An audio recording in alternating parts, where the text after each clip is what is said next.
Welcome to Baking for Joy. In this video, we're going to be making a date espresso loaf.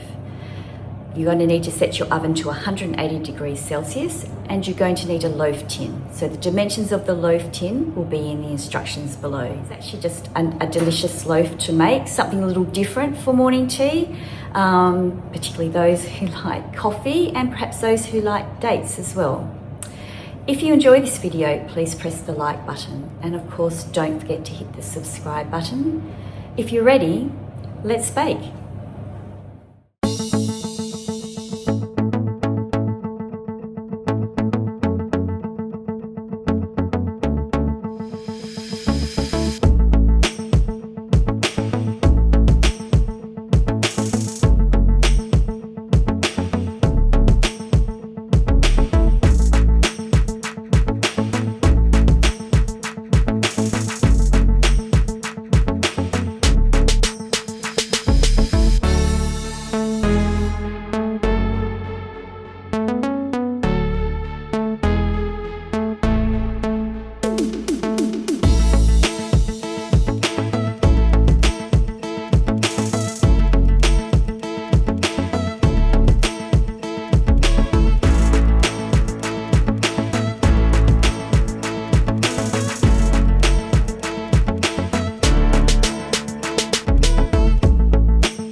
Thank you for watching the video. I hope that you enjoyed it and you're inspired to give it a go.